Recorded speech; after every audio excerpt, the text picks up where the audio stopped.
Adverb के error detection के questions हम लोग करने वाले हैं। क्वेश्चंस आप लोगों के सामने हैं।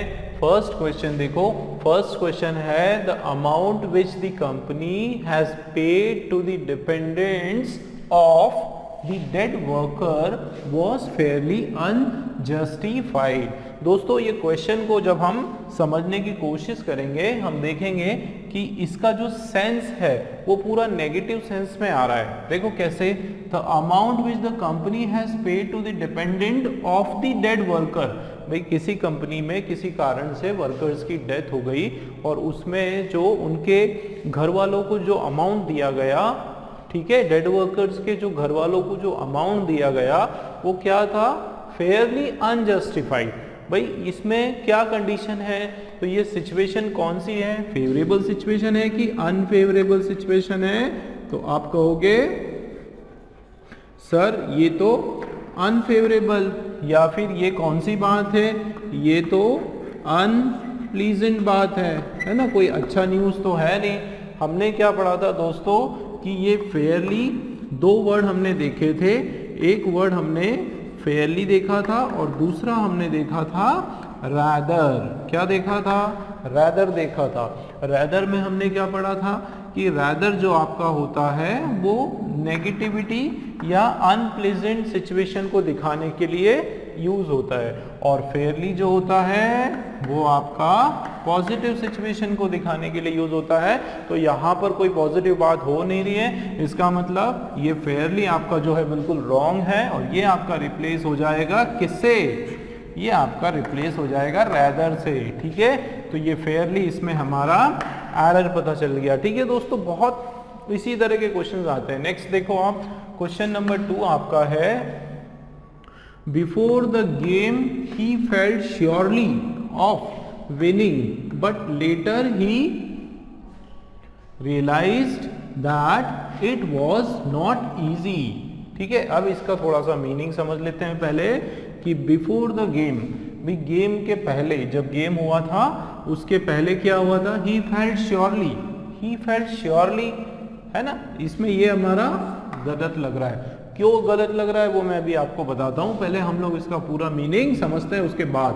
तो ही फेल्ट श्योरली ऑफ विनिंग, मतलब भाई गेम के पहले तो उसको कैसा लग रहा था, खेल जब शुरू हुआ उससे पहले तो उसको लग रहा था कि वो जीत जाने वाला है। बट लेटर, लेटर मतलब यहाँ पे लेटर का मतलब होता है बाद में, लेटर का यहाँ पे क्या मतलब होता है, बाद में। ये जो लेटर वर्ड है ये किसके लिए यूज किया गया है, ये लेटर वर्ड दोस्तों आपका टाइम के लिए यूज किया गया है। ठीक है, तो लेटर ही रियलाइज, उसको इस बात का एहसास हुआ, क्या एहसास हुआ, that it was not easy, ये कोई आसान चीज नहीं है गेम खेलना। इसका क्या मतलब है, बाद में जो है उसको समझ में आ गया कि भैया गेम बहुत कठिन है, हमारे जो ओपोनेंट्स है वो बहुत स्ट्रॉन्ग है, तगड़े हैं।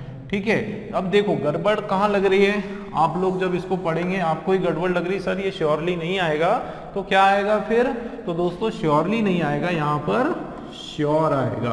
क्या आएगा दोस्तों, श्योर आएगा।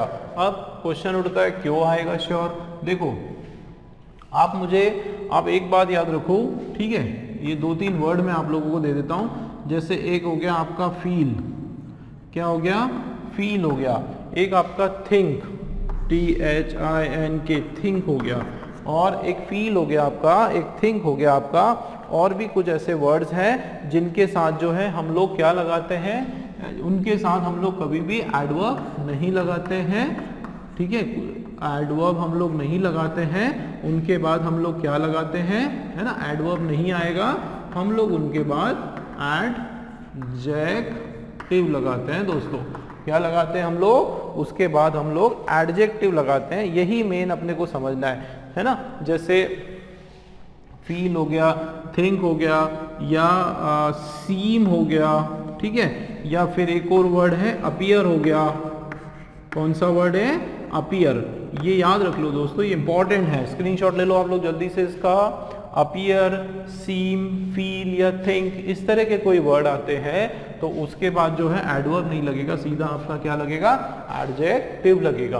तो देखो क्या हो जाएगा, before the game he felt sure, surely नहीं होगा, यहाँ पर क्या हो जाएगा, he felt sure of winning but later he realized, उसको एहसास हुआ that it was not easy, इतना कोई आसान काम नहीं है, it was really difficult। ठीक है दोस्तों, क्लियर है आप लोगों को। नेक्स्ट क्वेश्चन देख लेते हैं हम लोग, थर्ड वाला। Such obstacles will not stop him, nothing ever did, this is why he progresses by leaps and bounds। इसका थोड़ा मीनिंग समझते हैं। such obstacles मतलब इस प्रकार की जो रुकावटें, ठीक है, इस प्रकार की जो रुकावटें हैं, will not stop him, वो उसको रोकने वाली नहीं है, उसको कभी भी उसका रास्ता, इस प्रकार की बाधाएं, इस प्रकार की रुकावटें जो है वो उसको रोकने वाली नहीं है। nothing ever did, कभी भी इस प्रकार की चीज आगे भी नहीं कर सकती। देखो मीनिंग क्या निकल के आ रहा है कि या उसको इस प्रकार की जो बाधाएं हैं, विल है मतलब फ्यूचर, तो वो उसको आगे भी नहीं रोकेगी और कभी पीछे भी कभी उस इस प्रकार की रुकावटों के कारण या इस प्रकार की तकलीफों के कारण वो कभी रुका है। This is why he progresses by leaps and bound, वो क्या करता है, वो प्रोग्रेस करता है leaps and bound. Leaps and bound मतलब बहुत ही तेजी से, ठीक है, मतलब एक ऐसे बंदे की बात हो रही है जो किसी भी सिचुएशन में हिम्मत नहीं हारता है, कोई भी बड़ी से बड़ी मुसीबत उसके ऊपर आ जाए वो उसका डट के सामना करता है, और ये जो काम है वो पहले से भी करता आ रहा है, ठीक है, और आगे भी वो करता रहेगा। ठीक है दोस्तों, इसमें हमको एक चीज समझना पड़ेगी, ये जो वर्ड है आपका नथिंग एवर, ठीक है, एक तो आपका ये वर्ड हो गया, ठीक है, क्या हो गया, एक तो आपका हो गया नथिंग एवर। ध्यान देना दोस्तों, बहुत जरूरी बात आप लोगों को बता रहा हूं मैं। एक तो हो गया नथिंग एवर और आपका दूसरा हो गया नथिंग नेवर। नथिंग नेवर, तो एक तो एवर और दूसरा नेवर। तो दोस्तों एक बात याद रखना, नथिंग एवर तो चल जाएगा, नथिंग एवर का जो पेयर है इसका जो सीक्वेंस है वो तो बराबर है, लेकिन कभी भी याद रखना दोस्तों, अगर नथिंग के साथ नेवर होता तो हम नहीं लगाते, नथिंग यहाँ होता हिम नथिंग नेवर डिड, तो फिर केवल नथिंग डिड लगाना पड़ता हमको। ठीक है, तो ये याद रखना कि नथिंग एवर हमारा बराबर है, लेकिन अगर कहीं पर नथिंग नेवर आता तो फिर वो हमारा रॉन्ग हो जाता। इसका क्या मतलब है कि ये थर्ड वाला हमारा जो सेंटेंस है वो एब्सोल्युटली करेक्ट है। ठीक है, there is no error in this sentence. ठीक है, तो नो एरर का जो ऑप्शन है उस पर आपको टिक लगाना है। चलिए क्वेश्चन नंबर 4 की हम लोग बात करते हैं दोस्तों। देखो, somebody informed the unconscious contractor that only his brother had died 5 minutes before। ठीक है, इसका मीनिंग समझ लेते हैं। somebody informed the unconscious contractor, यहाँ पे unconscious का मतलब है मूर्छित, बेहोश। ठीक है, बेहोश पड़ा हुआ कॉन्ट्रैक्टर, तो इसका क्या मतलब है आपका, ये हो गया बेहोश। तो आप देखो कि somebody informed, किसी ने खबर दी, किसी ने खबर दी, किसको खबर दी, जो मूर्छित कॉन्ट्रैक्टर था उसको दी। क्या दी, that only his brother, कि केवल उसका brother had died 5 minutes before, केवल उसका brother, only his brother has died।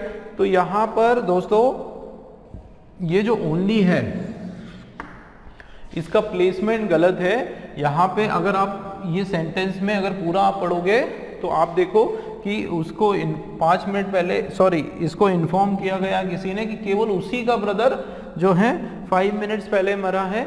ठीक है, आप ग्रामेटिकली तो आपको ठीक लगेगा, लेकिन इसका सेंस जो है सेंटेंस के हिसाब से वो ओनली की पोजीशन रॉन्ग है। होना क्या चाहिए मैं आपको बताता हूं कि देखो, somebody informed the unconscious contractor that, इसको हटा दो, his brother had died only, यहां पर आएगा, क्या आएगा, his brother has died only 5 minutes before, 5 minute पहले ही उनके भाई की मृत्यु हुई है। तो क्या हो गया, only 5 minutes before। देखो यहाँ पर ये ओनली इसलिए रॉन्ग हुआ है क्योंकि ये सेंटेंस की मीनिंग को जस्टिफाई नहीं कर रहा है। ठीक है, ग्रामेटिकली देखो तो ये रॉन्ग नहीं है। देखो एक एग्जाम्पल लेके हम बताते हैं। जैसे अगर मैंने लिखा only he can teach English, एक तो ये आपका क्वेश्चन है only he can teach English. Second है ही ओनली कैन टीच इंग्लिश, ठीक है। थर्ड आपका एक क्वेश्चन मैं ले लेता हूं कि he can teach only English, ठीक है। तो ये 3 क्वेश्चन है। अब ध्यान दो, इसमें तीनों क्वेश्चन में ओनली लगाने से इस पूरे के पूरा जो सेंटेंस है उसका मीनिंग बिल्कुल चेंज हो जाएगा। कैसे?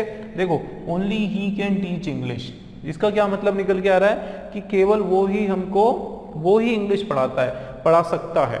मतलब जितने भी लोग हैं हमारे आसपास उसमें से कोई भी इंग्लिश नहीं पढ़ाएगा सिवाय उस बंदे का। इसका क्या मतलब है? Only he can teach English, केवल वो ही इंग्लिश पढ़ा सकता है, ठीक है। सेकेंड क्वेश्चन देखो, he only can teach English, he only can teach English मतलब वो मात्र इंग्लिश ही पढ़ा सकता है, मतलब बाकी सब्जेक्ट वो नहीं पढ़ा सकता। एक ही पर्सन की बात हो रही है, ठीक है, वो केवल इंग्लिश ही पढ़ा सकता है। देखो मीनिंग कैसे चेंज हो गया। अगला वाला देखो, he can teach English, he can teach only English, ठीक है। तो यहाँ ही ओनली कैन टीच इंग्लिश मतलब वो उसके अंदर केवल इंग्लिश ही पढ़ाने की काबिलियत है, और यहाँ he can teach only English मतलब वो दूसरा पढ़ा सकता है लेकिन फिलहाल जो है वो इंग्लिश ही पढ़ाता है और कुछ नहीं पढ़ाता है। इसमें उसकी काबिलियत की बात हो गई। तो आप देखो कि ओनली की अलग अलग अगर हम लोगों ने प्लेस कर दिया, उसकी प्लेसमेंट चेंज करने के कारण पूरे सेंटेंस में उसका मीनिंग जो है वो चेंज हो जाता है। तो उसी टाइप से आपका जो फोर्थ वाला जो क्वेश्चन है उसमें ओनली की जो पोजीशन है वो एप्रोप्रिएट नहीं है। दोस्तों वीडियो को पॉज करके आप लोग इसको बिल्कुल स्क्रीनशॉट लें, थोड़ा बैक में जाके पूरा कॉपी करें, वीडियो का स्क्रीनशॉट लें, प्रॉपर नोट्स मेंटेन करना आप लोगों को बहुत ज़रूरी है दोस्तों, ठीक है। बार बार मैं इस चीज़ को बोलता हूँ। चलिए नेक्स्ट क्वेश्चन की बात कर लेते हैं हम लोग। फिफ्थ वाला हमारा क्वेश्चन है, the new house is very good but it is okay. So fifth question है हमारा, the new house is very good but it is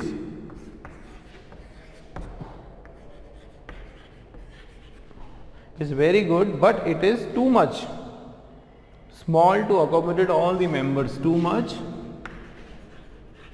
small to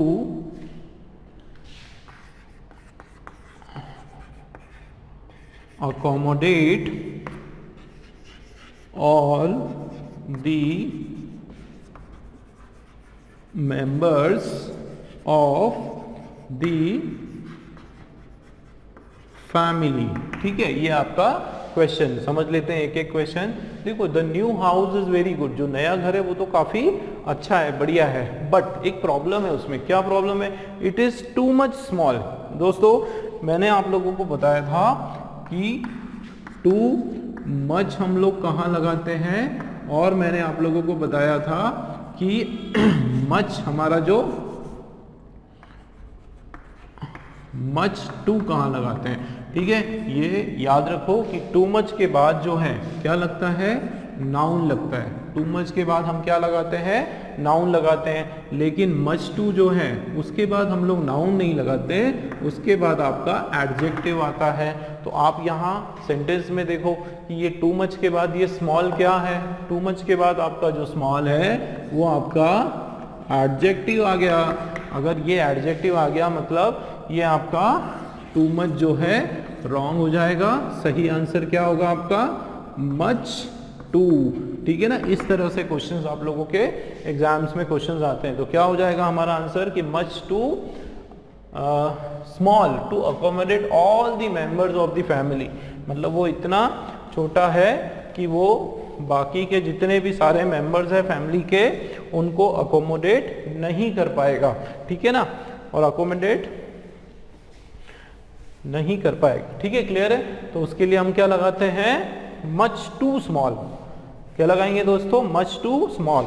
ये जो टू वर्ड है ना, ये टू टी डबल ओ, इसके बाद जो है आपको एडजेक्टिव लगाना है, आप कोई भी नाउन उसको नहीं लगा सकते। ठीक है, क्लियर है। चलिए नेक्स्ट क्वेश्चन की बात कर लेते हैं, 6 वाले की। Almost he is quite competent for the post of manager.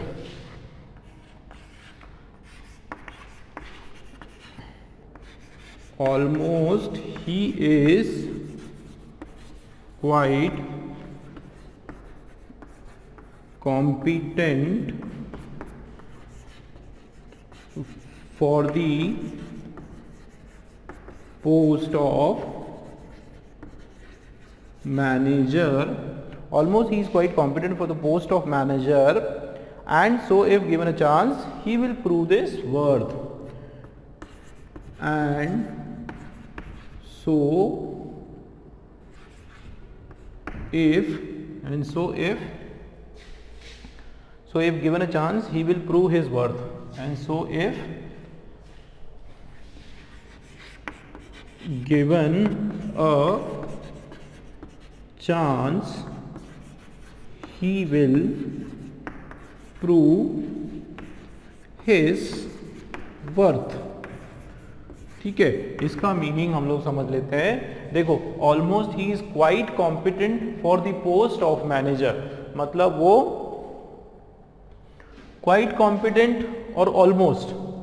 ठीक है, यहां पे कुछ गड़बड़ लग रहा है। आप देखो दोस्तों, एक ही फीलिंग्स को शो करने के लिए, ध्यान देना, एक ही फीलिंग्स को शो करने के लिए हम लोगों ने कितने वर्ड यहाँ पे यूज हो रहे हैं, ऑलमोस्ट और क्वाइट। देखो दोनों का मीनिंग एक निकल के आ रहा है। देखो अगर आप सपोज क्वाइट हटा रहे हो तो almost he is competent for the post of manager. ठीक है, या तो आप ऐसे लिख सकते हो, या आप लिख सकते हो ही इज क्वाइट कॉम्पिटेंट, है ना, क्योंकि यहाँ पे ऑलमोस्ट और क्वाइट जो दोनों क्या शो कर रहे हैं, ये दोनों किसको शो कर रहे हैं, उसकी कॉम्पिटेंसी को शो कर रहे हैं। ये शो कर रहे हैं कि वो कितना ज्यादा कॉम्पिटेंट है, कितना ज्यादा वो उस पोस्ट के लिए कैपेबल है। तो दोस्तों इस तरह से कभी भी याद रखना दोस्तों कि ये जो है आपका एक ऑलमोस्ट हो गया और एक आपका क्या हो गया, क्वाइट, है ना। इनको कभी भी हम एक साथ यूज नहीं करते। ठीक है, इसको हम लोग नेवर यूज टुगेदर, ये वर्ड्स को आप जो है कभी भी एक साथ यूज नहीं करोगे। या तो आप क्या करो, इसको कट कर दो और क्वाइट को रहने दो। तो I think this is more appropriate, आप ऑलमोस्ट को कट कर दो। ठीक है, ये आपका परफेक्ट हो जाएगा। क्या कि he is quite competent for the post of manager, and so he given a chance, and so if given, यदि उसको चांस मिलता है तो वो क्या करेगा, he will prove his worth, वो अपनी एबिलिटी, अपना जो काबिलियत है उसको प्रूव कर देगा। ठीक है, क्लियर है। चलिए 7th क्वेश्चन हम लोग देख लेते हैं। 7th क्वेश्चन है, the manager appreciated the crucial movement. Question number 7 है, the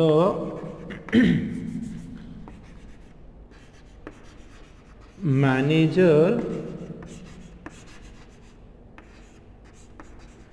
appreciated that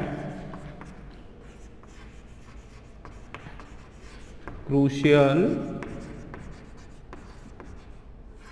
the manager appreciated that crucial moment where the employees proved their talent and come out,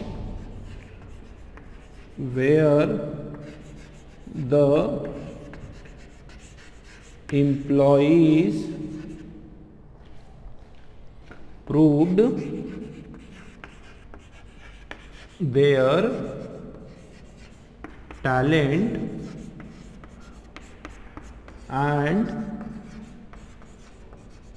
come out, proved their talent and come out victorious।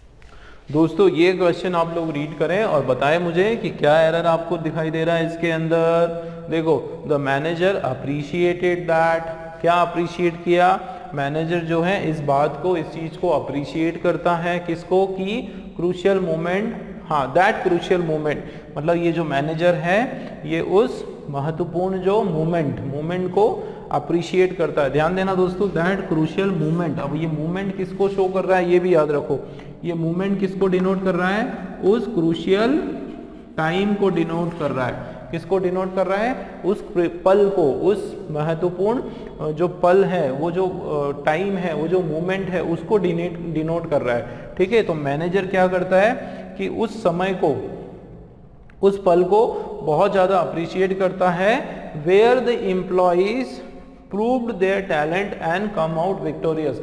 जब, है ना, उस समय को वो, ध्यान देना दोस्तों, उस समय को वो अप्रिशिएट करता है जब एम्प्लॉइज ने क्या करा, अपने आप को प्रूव करा, अपने टैलेंट को प्रूव करा और विजयी होकर बाहर निकले, मतलब उसको कंप्लीट किया उन्होंने, कि जो भी टारगेट उन लोगों को मैनेजर ने एम्प्लॉइज को दिया था उसको बिल्कुल कंप्लीट करा। अब आप ध्यान दो कि किसकी बात कर रहा है वो, ये किसकी बात कर रहा है, मूवमेंट की बात कर रहा है। मूवमेंट क्या है, उस पल, उस समय की बात कर रहा है। उसके बाद ये आपका क्या है दोस्तों, वेयर। अब ये किसकी तरह काम कर रहा है, ये आपका रिलेटिव प्रोनाउन की तरह काम करता है। मैंने क्या कहा, ये जो रिलेटिव प्रोनाउन होता है ना, ये किसका रिप्रेजेंटेटिव होता है, इसके पीछे वाले नाउन का। मतलब ये जो वेयर जो अपन लगा रहे हैं, हम लोग लगा रहे हैं, वो किसके वजह से है, इस मोमेंट की वजह से, है ना, इस टाइम की वजह से है। अगर ये टाइम की वजह से है तो यहाँ पे वेयर नहीं आएगा, क्योंकि वेयर किसको डिनोट करता है, देखो दोस्तों, वेयर जो है आपका, वो किसके लिए हम लोग लगाते हैं, वो हम लोग लगाते हैं प्लेस के लिए। लेकिन यहाँ बात किसकी हो रही, टाइम की। तो टाइम के लिए हम लोग वेयर नहीं लगाएंगे, टाइम के लिए हम लोग व्हेन लगाएंगे। क्या लगाएंगे, when.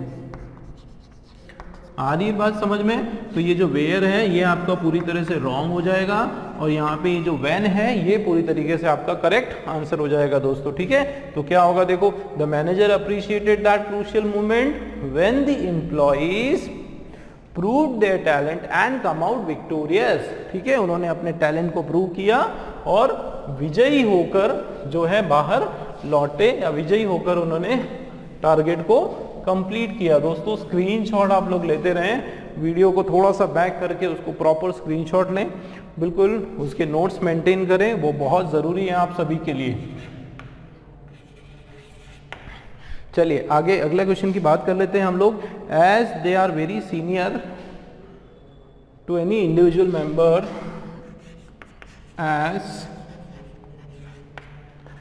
as they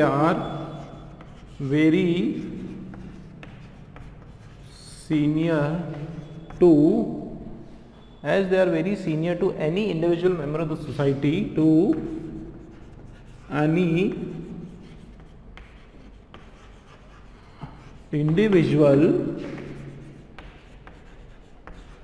member of the society, so don't crack jokes on them. So don't crack jokes on them. देखो ध्यान दो, ये भी इंपॉर्टेंट है। देखो, as they are very senior, ठीक है, ध्यान दो, as they are very senior to any individual member of the society. Meaning पहले समझ लेते हैं, यहाँ पर कॉमा लगा हुआ है, ठीक है। तो चूंकि, है ना, यहाँ पे एज का क्या मतलब होता है, चूंकि। चूंकि ये जो है वो लोग बहुत सीनियर थे। बहुत सीनियर क्या होता है भाई, सीनियर तो सीनियर ही होता है ना। आपसे अगर कोई आपके स्कूल में या क्लास में कोई सीनियर है तो उसको क्या बोलोगे, you are very senior to me. Very senior क्या बोलोगे, सीनियर मतलब ही वेरी होता है। ठीक है दोस्तों, कुछ ऐसे वर्ड्स होते हैं, ध्यान रखना, ये बहुत इंपॉर्टेंट बात बता रहा हूं। कुछ ऐसे वर्ड्स होते हैं जैसे आपका सीनियर हो गया, भाई सीनियर तो सीनियर है ना, very senior, very very senior कुछ नहीं होता है ना, आप बोल दो उससे भी कोई मतलब नहीं, मीनिंगलेस है। वैसे ही जूनियर, ठीक है, वैसे ही क्या, जूनियर। तो junior, very junior, very very junior, उससे क्या होता है, जैसे ओल्डर, तो ओल्डर तो ओल्डर है, एल्डर तो एल्डर है, very older, he is very old, very Elder, तो ना तो एल्डर, ठीक है, या फिर ओल्डर, ठीक है, या पोस्टीरियर, तो very posterior, very superior, posterior, या फिर सुपीरियर, ये जितने भी वर्ड है एक्सेट्रा, ये ईयर IOR वाले जो वर्ड है दोस्तों, कौन से वर्ड है ये IOR वाले जो आपके वर्ड हैं, इनके आगे जो है ना, इनके आगे जो है हम लोग वेरी जो है वो नहीं लगाते हैं। वेरी के अलावा जो भी मच नहीं लगाते हैं, मतलब उसको और ज़्यादा आपको क्वालिफाई करने की आवश्यकता ही नहीं है, वो अपने आप में जो है कंप्लीट है। ठीक है, तो जूनियर ये याद रखना, सीनियर के पहले ये जो वेरी है आपका, ये यहाँ पे रॉन्ग हो गया, आपका एरर निकल गया दोस्तों। एक बार मीनिंग देख लेते हैं, तो क्या बोला इसमें, as they are senior to any individual member of the society, so है ना, सो या देयरफॉर भी बोल सकते हैं, don't crack jokes and jokes on them. भाई क्योंकि वो सीनियर है तो उन लोगों के ऊपर जो है आप किसी भी प्रकार की मजाक ना करें या उनके ऊपर कोई जोक्स ना बनाएं। ठीक है दोस्तों, क्लियर हो रहा है आप लोगों को? देखो इसी टाइप के इसमें आते हैं, ठीक है, क्वेश्चंस जो है एडवर्ब्स के एरर, और ये आपके सेंटेंस इंप्रूवमेंट में सबसे ज्यादा देखे गए। सेंटेंस इंप्रूवमेंट, एक एडवर्ब्स के फिलर्स होते हैं, फिल इन द ब्लैंक्स के क्वेश्चंस आते हैं, उनमें ये सब आते हैं। ठीक है, एरर के अलावा भी अलग अलग फॉर्म तरीके से ये क्वेश्चंस आ सकते हैं आप लोगों के। चलिए नेक्स्ट क्वेश्चन देख लेते हैं जल्दी से हम लोग।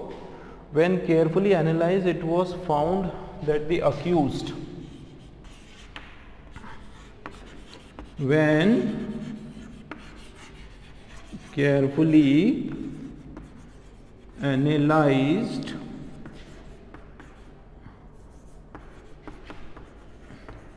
it was found that the accused, when carefully analyzed it was found that the accused was not responsible for the mischief, was not responsible for the mischief। mischief मतलब गड़बड़, जो भी गड़बड़ी, धांधली या जिस तरह का कोई भी फ्रॉड, इस तरह की जो चीज है उसके लिए। देखो इसका मीनिंग क्या निकल के आ रहा है, व्हेन केयरफुली एनालाइज्ड, ठीक है, when carefully analysed it was found that the accused was not responsible for the mischief. जब ध्यान पूर्वक उस चीज को क्या करा गया, एनालाइज किया गया, उसके बारे में जब छानबीन की गई, जब उसके बारे में खोज की गई, तो उसमें क्या पता चला, क्या उसका जो निचोड़ है वो निकल के आया कि वो जो अक्यूज था, अक्यूज मतलब जिसके ऊपर हम लोग इल्जाम लगा रहे थे, वो उसने क्या करा, he was not responsible for the mischief, वो इस काम के लिए, इस कुकृत के लिए जो है, या इस धांधली के लिए वो रिस्पॉन्सिबल नहीं था। ठीक है, तो ये मीनिंग आ रहा है दोस्तों। देखो ये जो केयरफुली है, ठीक है, केयरफुली क्या है, ये आपका एडवर्ब ऑफ मैनर है। क्या है, किस ढंग से, भाई किस तरीके से उसने एनालाइज करा, तो केयरफुली आपका क्या निकल के आया यहाँ पे, देखो केयरफुली आपका क्या है, एडवर्ब ऑफ मैनर। क्या है, एडवर्ब ऑफ मैनर। तो ये एडवर्ब ऑफ मैनर जो है, किस तरीके से, हाउ, किस ढंग से, ठीक है, इसमें आप ध्यान रखो कि ये एनालाइज इधर आएगा और आपका केयरफुली जो है इधर आएगा। एनालाइज इस साइड आएगा और केयरफुल इधर, केयरफुली बाद में आएगा। देखो ये डबल एल वाई जो है ना, 90% ये जो है क्या होता है, आपके वर्ब के बाद में आता है। कहाँ आता है, वर्ब के बाद में। तो आपका सही जो फॉर्मेट है वो क्या होगा, एनालाइज्ड, क्या हो जाएगा दोस्तों, एनालाइज्ड केयरफुली। ठीक है, एनालाइज केयरफुली, ये आपका सही हो जाएगा। व्हेन, देखो ये व्हेन एनालाइज्ड केयरफुली, जब क्या गया, केयरफुली एनालाइज नहीं, व्हेन एनालाइज, जब एनालाइज किया गया, कैसे, कैसे एनालाइज किया गया, केयरफुली, ये आपको मीनिंग से ही निकालना पड़ेगा। ठीक है, व्हेन एनालाइज, जब एनालाइज किया गया, है ना, ये व्हेन भी जो है किसके लिए, वर्ब के लिए। तो व्हेन एनालाइज, कैसे एनालाइज किया, carefully, it was found that the accused was not responsible for the mischief, तब पता चला कि ये जो अक्यूज्ड है वो इस मिशफ के, इस गड़बड़ के लिए रिस्पॉन्सिबल नहीं था। जैसे ये देखो, एक एग्जाम्पल और देखते हैं, I slowly walk on the field. ठीक है, ये आपका क्वेश्चन है। अब मुझे बताओ ये करेक्ट है कि नहीं है। देखो I slowly walk on the field, तो आई क्या, आई स्लोली नहीं, आई वॉक स्लोली, है ना। यहाँ पे क्या है, इसको हम लोग इंटरचेंज कर देंगे दोस्तों। क्या कर देंगे, इंटरचेंज। उसी तरीके से जैसे हमने यहाँ पे किया है, तो क्या हो जाएगा ये आपका आई